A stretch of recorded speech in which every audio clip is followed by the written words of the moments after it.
Один в поле воин. Клич кликнул, никто не пришел. Тебя так накрячит, лом промеж глаз загнать. У людей отбирали паспорт, одни уши до батареи, чтобы доехали, приписные рабы. Красавчик, привет!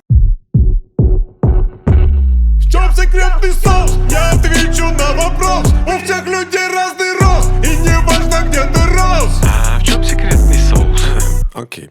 Я еще раз отвечу на этот вопрос. Мы в одном из прошлых выпусков говорили о том, что россияне не склонны к кооперации, не склонны к сотрудничеству.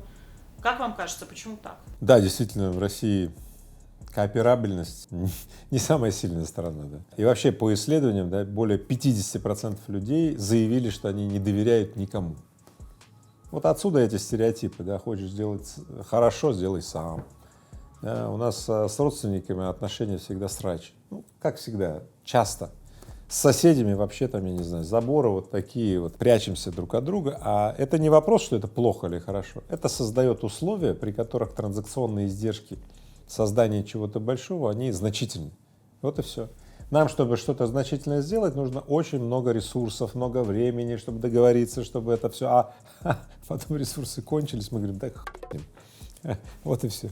В результате у нас вся страна, это как да хуй. Из того, что у нас есть, люди, природные ресурсы, вот все, что у нас есть, мы просто можем сделать, мы могли бы сделать, мы хотим, мы можем сделать сильно больше, но мы, внимание, не умеем. Потому что навыков кооперабельности, навыков объединять большие группы и делать большие замыслы, воплощать их в реальность в россиянах недостаточно. Если подробнее об экономике, почему вот эта атомизация общества, где каждый сам за себя, это для экономики плохо? Можете конкретизировать?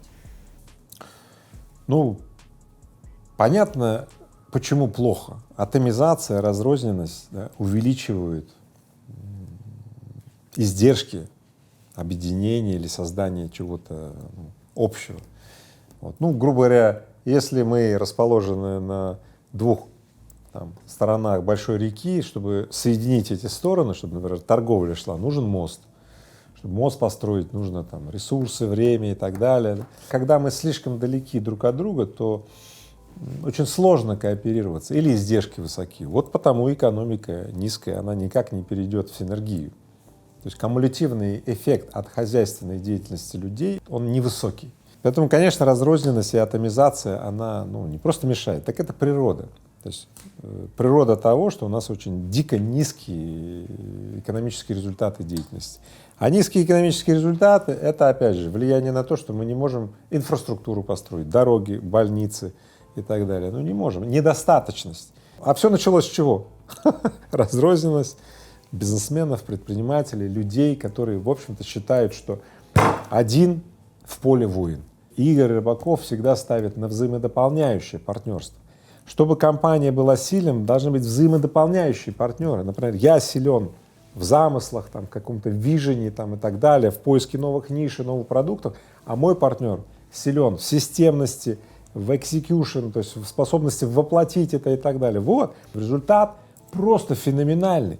Если сравнить компанию, например, Технониколь, с подобной же компанией, где был один партнер, который представлял из себя, например, одну из разновидностей описанных мной склонностей, эта компания в 10 раз меньше, а может и в 100 раз меньше, чем Технониколь. Мы поговорили о том, что в России недостаточно развита кооперация, что у нас каждый сам по себе. Вы можете привести примеры стран, где это по-другому и, соответственно, экономика тоже другая? Да, конечно, но сперва бы я отметил, что способность кооперации есть во всех странах. Просто количество людей, да, с этими умениями, они разные, да? Соответственно, размер экономики разный. В России тоже есть такие люди, их пока очень мало. Например, в Америке очень много людей, не просто желающих, а хотящих, да, но и могущих кооперировать. Как внутри страны, только клич кликнул, да, тебе привезли все запчасти. Попробуй так в России сделать какое-то там изделие. Клич кликнул, никто не пришел. Никто не пришел, а ты пытаешься со всего мира эти запчасти привезти, и хрен ввезешь их, да? Потому что трудности логистические и так далее. А это же тоже так называемая инфраструктура кооперации. Сколько вокруг тебя находится людей, экономических субъектов, которые производят маленькие детали, винтики, шурупчики, иголочки и так далее. Да, разные из чего складывается потом изделие. Вот и все. Поэтому насыщенная среда кооперативно, ну как бы стремящихся людей в Америке, она просто поражает. Более того, они же не останавливаются в этом, они весь мир превращают в такую большую игру по кооперации. Так, оттуда берем руду, так, нефть брали раньше из России, теперь так, что-то там проблемы с Россией, значит, берем нефть откуда там, из другого места. А там эмбарго, вот эти все санкции. То есть многие говорят, вот санкции это плохо. Ну, говорят, это обычный инструмент их, то есть кооперации с выгодой в их сторону.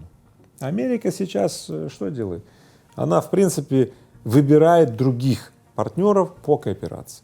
То есть, грубо говоря, примером, как устроена и внутри страны, и весь мир работает на эту кооперационную модель, является Америка. И вот сейчас многие скажут, ну вот, почему я, значит, привожу пример в Америку. Ну, потому что посмотрите на размер экономики Америки, на ее экономическую, прежде всего, мощь. Вот я, например, говорю, у меня нет врагов, у меня есть учителя. Если есть какие-то люди, которые вам не нравятся, да, то, может быть, вам нравятся те результаты, которые есть у этих людей, и поэтому вы немножко, ну вот, подавлены от того, что вы, ну, вам завидно, и вы такие. Так вот, я говорю, выгодно научиться у людей, которые вам не нравятся, но у них получается то, что вы хотели, чтобы и у вас получалось, да? Так вот, выгодно у них учиться. Давайте чуть-чуть поговорим про Советский Союз. Оу. Почему коллективизм Советского Союза не помог нам стать вот людьми, которые умеют сотрудничать, взаимодействовать друг с другом и получать из этого выгоду? Ну, почему он не научил? Советский Союз много чему нас научил. Более того, коллективизация в Советском Союзе была проведена беспрецедентно быстро, и она достигала своих целей. Другой вопрос, какой ценой. Но она достигала прежде всего цель, то, что на селе появились моторизированные бригады, появилось проникновение техники, крестьянам стала доступна техника и производительность труда с 1914 года, там, например, к 1937 году выросла, ну, там, кратно, в разы. Вот. Поэтому коллективизация или совместная обработка земли крестьянами, ну, вот этими крестьянскими хозяйствами, она на самом деле заметно увеличила производительность труда на селе. А другое дело, все это было сделано методами, ну, таких, через палка как палка, твою мать. Ну вот. Поэтому в Советском Союзе достигли снижения издержек при производстве сельскохозяйственных работ, но о коллективном труде речи не было. Это были такие, ну, артели, где, в общем-то, царствовал в основном такой автократизм. Ну, то есть, как бы, это были такие условно-рабовладельческие такие хозяйства или феодально-рабовладельческие, ну, где был колхоз, где у людей отбирали паспорт, ну, они были как рабы такие, приписные рабы. Людей загоняли в какие-то заводы и плющили, поощряя всякими примерами там стахановцев и так далее. Ну ведь это же козе понятно, ну как у Стаханова было там 10, там 20, 30 норм, ну, ребята, ну чего? Чтобы одни уши до батареи, чтобы доехали. То есть что поощрял Советский Союз? Чтобы ты пошел на работу и износился так сильно, чтобы тебя выбросили за ненадобностью, потому что все. А вы знаете, как эти смены делались? Эти рекорды ставились искусственно. Никто не мог эти рекорды делать, но вот надо было людей загнать в геройство, чтобы люди, изнашиваясь, приносили какие-то там доказательства американской экономики, что советская экономика лучше. Ну, доказали. Это сейчас время осознать все эти исторические примеры, а не рассуждать там в Советском Союзе. Плохо, хорошо было. Ребят, данных столько, что точно можно выбрать, что точно не работает. Модели принуждения не работают. Нужно больше людей, которые могут складывать большие группы людей, работающие на одну идею. Не автократическим методом. Не по поручению там какого-то начальника и так далее. Нет, не так. А загоревшись какой-то идеей, замыслом, да, замыслящих заговор и так далее, и умеющий в кооперабельности работать. Государству может быть выгодно, что каждый сам по себе, что люди не кооперируются? Теорий мирового заговора много, в том числе есть теории заговора внутри страны, ну, так, что государству, мол, может быть выгодно, что там люди не кооперируются или люди живут бедно. Это мифы, это, ну, стереотипы, мифы или как угодно. Я подчеркну, у нас просто категорически недостает людей, которые умеют работать в кооперабельности. Вот и все. В правительстве то же самое. Поэтому, ну, дело в том, что если в среднем по бане концентрация, вот в среднем по бане, вот концентрация определенных людей с определенными склонностями низка, то как ты их не выискивай, ну, ты даже если нашел, то в той коробке, в которой ты их отобрал, там тоже низкая концентрация. Единственный наш способ — это повысить концентрацию людей в стране в 10 раз, ну, которые умеют работать в кооперации, которые на полную катушку умеют использовать силу сообществ, а не силу сильных решений. У сильных решений очень слабая сила. С сильными решениями можно только, ну, лом промеж глаз загнать. Вот, поэтому сила сообществ — это другой механизм, да, когда ты создаешь поле причин, где много, миллионы сильных решений случаются, при этом эти решения не просто сильные, они и точные, и еще и уместные. А силой сообщества, да, могут модерировать, направлять, знаете кто?